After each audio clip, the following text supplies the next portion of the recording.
Bharatiya Janata party के इस मुख्यालय में सभी मीडिया बंधुओं का स्वागत। आज बहुत ही शॉर्ट नोटिस में आप सब लोग यहाँ पे उपस्थित हुए, आपका बहुत बहुत धन्यवाद। इस प्रेस कॉन्फ्रेंस के माध्यम से जो बात जम्मू कश्मीर और देश की जनता तक हम पहुँचाना चाहते हैं, मेरे साथ में भारतीय जनता पार्टी के वरिष्ठ नेता और प्रदेश के उप प्रधान फॉर्मर मिनिस्टर आदरणीय श्याम शर्मा जी, हमारे सीनियर लीडर स्टेट के जनरल सेक्रेटरी और फॉर्मर मिनिस्टर एमएलए रामगढ़ आदरणीय मन्याल जी, बसोली के हमारे आदरणीय विधायक दर्शन ठक्कर जी, बलबीर राम जी और डॉक्टर प्रदीप जी, हम सब लोग अपनी विचारधारा के माध्यम से जो लक्ष्य लोगों की भलाई के लिए, खासकर जम्मू कश्मीर की जनता की भलाई के लिए हमने लिया हुआ है, उस लक्ष्य में एक सीढ़ी, एक कदम जो विधानसभा के माध्यम से लोगों की आवाज, भारतीय जनता पार्टी के 28 विधायक जम्मू कश्मीर की विधानसभा में हैं, उस विषय पर मुख्य रूप से मैं आज प्रकाश डालना चाहूंगा। जम्मू कश्मीर विधानसभा का बजट सेशन 3 मार्च को शुरू हुआ। आदरणीय उपराज्यपाल के संबोधन से और 9 अप्रैल कल बजट सेशन खत्म हुआ। बीच में त्योहारों के लिए कुछ ब्रेक आया, तो कुल मिला के 20-25 दिन का ये सेशन रहा। एक लंबे समय के बाद जम्मू कश्मीर में विधानसभा गठित हुई थी। बीच में उपराज्यपाल महोदय का प्रशासन जम्मू कश्मीर में कार्यरत था। चूंकि लोकप्रिय सरकार बनने के बाद लोगों की अपेक्षाएं, लोगों की आकांक्षाएं, लोगों की उम्मीदें सीधे सीधे जनप्रतिनिधियों पर और विशेषकर सरकार के साथ जुड़ी हो। और जम्मू कश्मीर में वो सरकार है जिन्होंने चुनाव से पहले लोगों के बीच में जाके अपने घोषणा पत्र के माध्यम से कई वादे किए थे। कुछ प्रमुख बिंदु मैं आपके माध्यम से जरूर उन तक पहुंचाना चाहता हूं। उनने कहा था कि जम्मू कश्मीर की सारी जनता को वो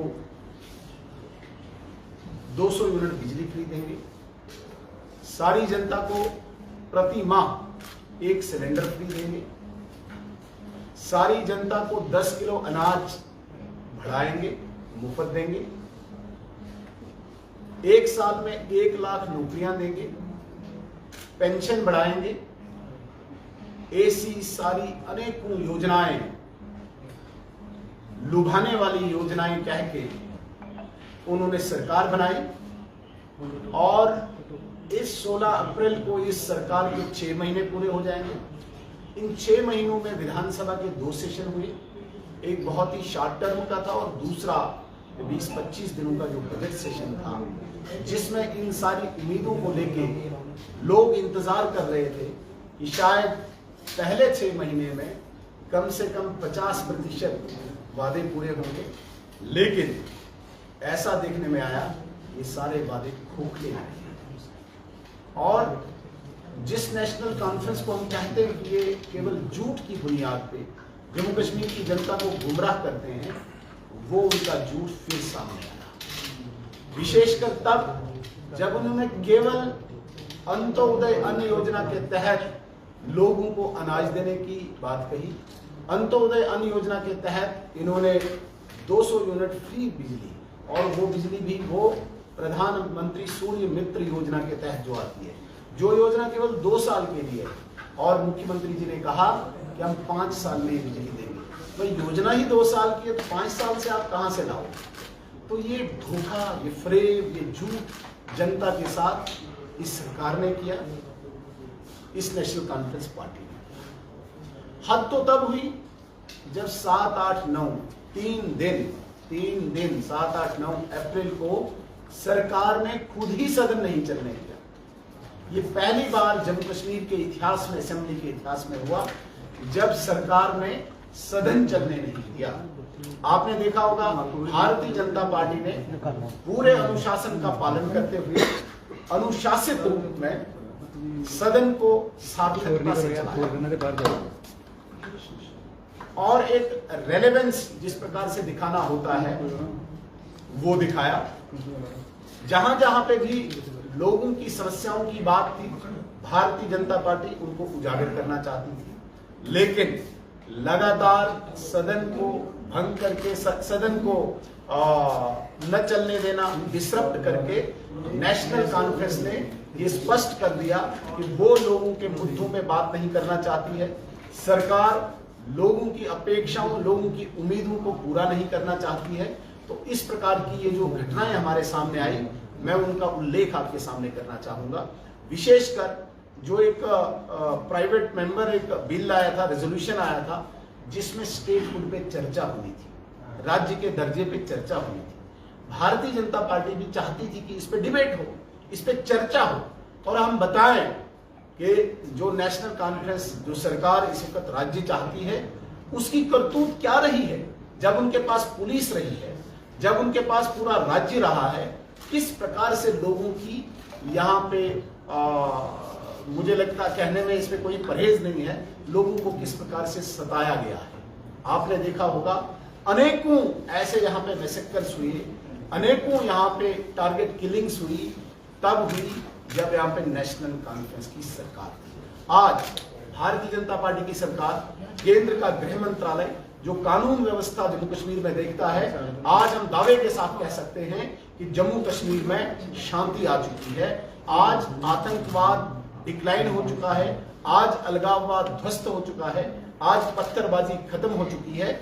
इसलिए अभी भी अगर यदि कोई जड़ें बाकी हैं इस अलगाववाद और आतंकवाद की, हम ये चाहते हैं कि इसको पूरा जड़ से उखाड़ फेंकने के बाद यहाँ पे राज्य का दर्जा है।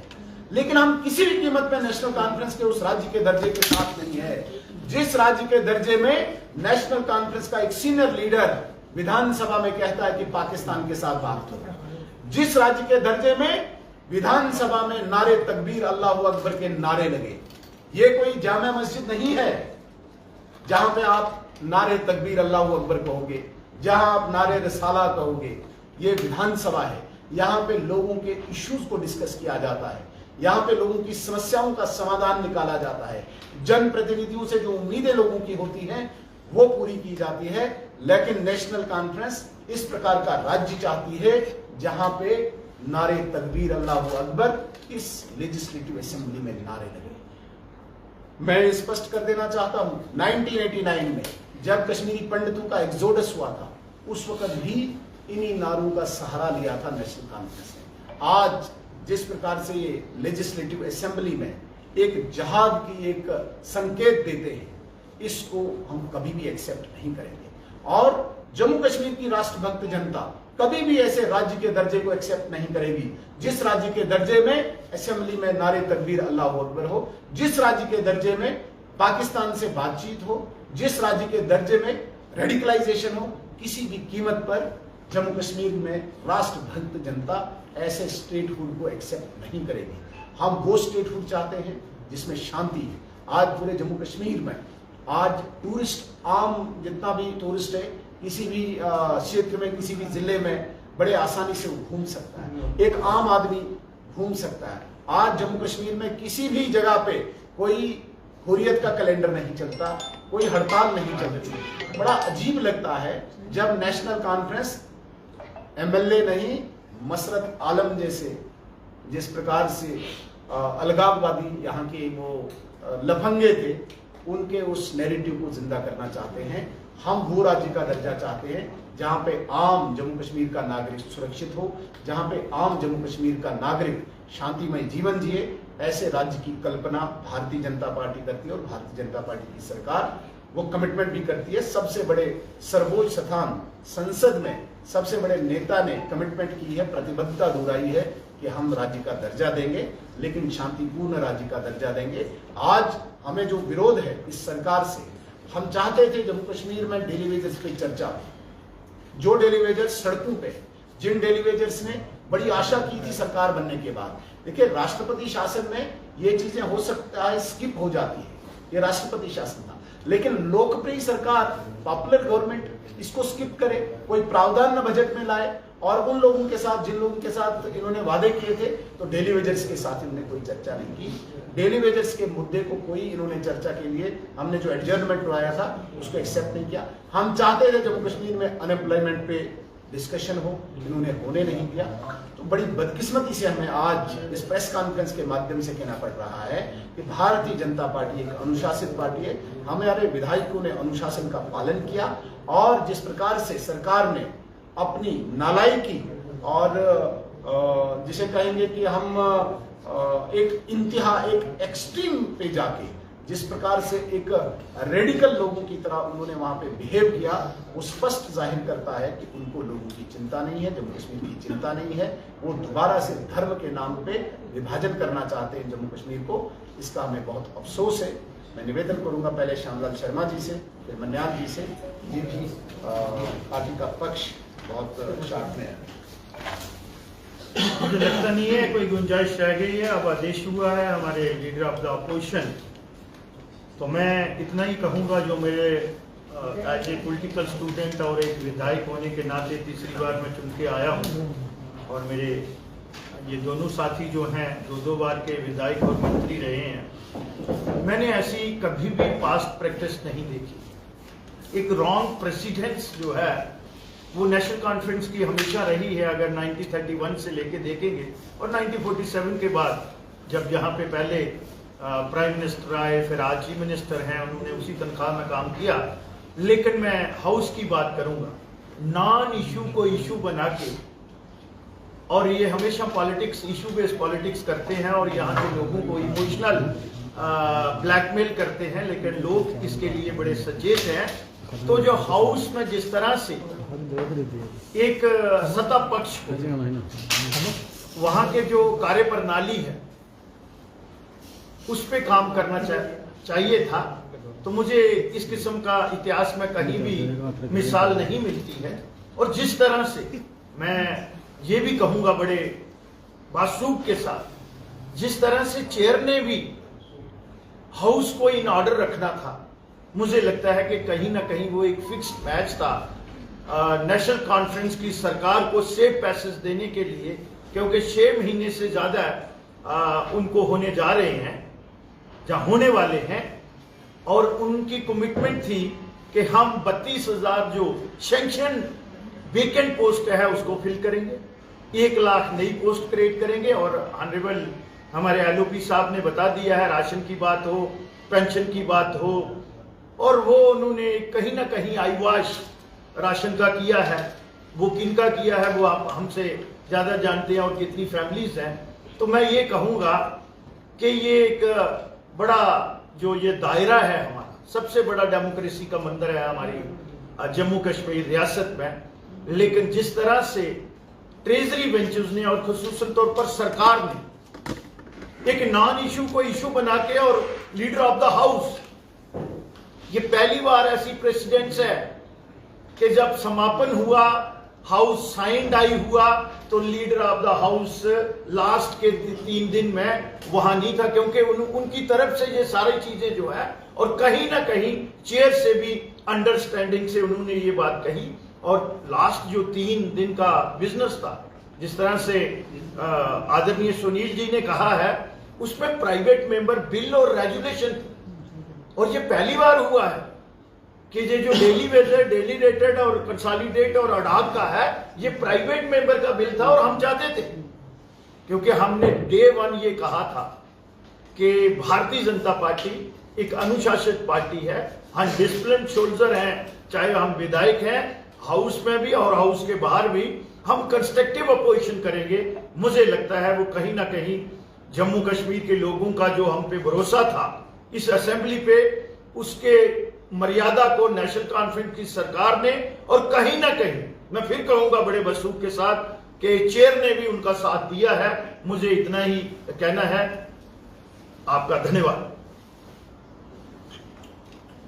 बड़े विस्तार से हमारे आदरणीय सुनील शर्मा जी ने, जो हमारे लीडर ऑफ अपोजिशन है, उन्होंने बात की है असेंबली के सेशन को लेके। आदरणीय श्याम जी ने भी अपनी बात रखी है। मैं छोटी सी बात रख के रखना चाहता हूँ आपके सामने, इसी उनकी बात को आगे बढ़ाते हुए कि जिस तरह से ये बड़ा ही जो सेशन जो पूरा रहा है उससे हमें कुछ उम्मीदें थी, लेकिन कहीं ना कहीं सरकार उन उम्मीदों पर नहीं खरा उतरी। और अगर मैं बात करूं दलितों की, पिछड़ों की, पिछड़े वर्ग की, तो पहले दिन जिस दिन ऑनरेबल एलजी का एड्रेस था, वो एड्रेस जो होता है वो सरकार की तरफ से बनाकर एलजी साहब को दिया जाता है।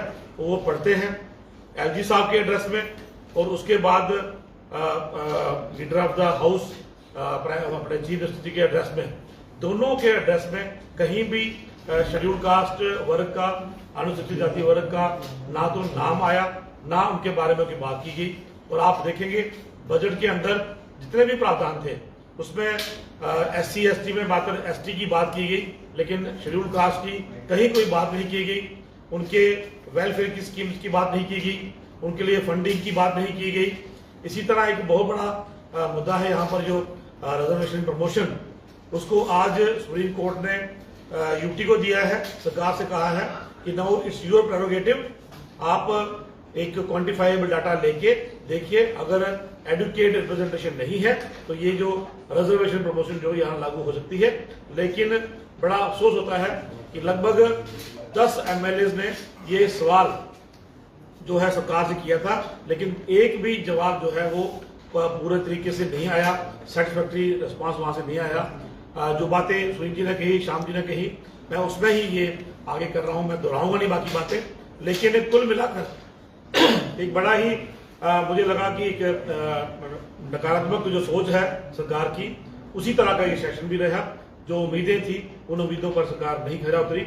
हम आपके माध्यम से भी ये कन्वे करना चाहते हैं सरकार को कि आपके पास समय है, जो वादे आपने लोगों से किए हैं, जो उम्मीदें आपने गरीबों को बनाई हैं, उन उम्मीदों पर खरा उतरने की कोशिश करें। बहुत बहुत धन्यवाद। जय हिंद, जय भारत।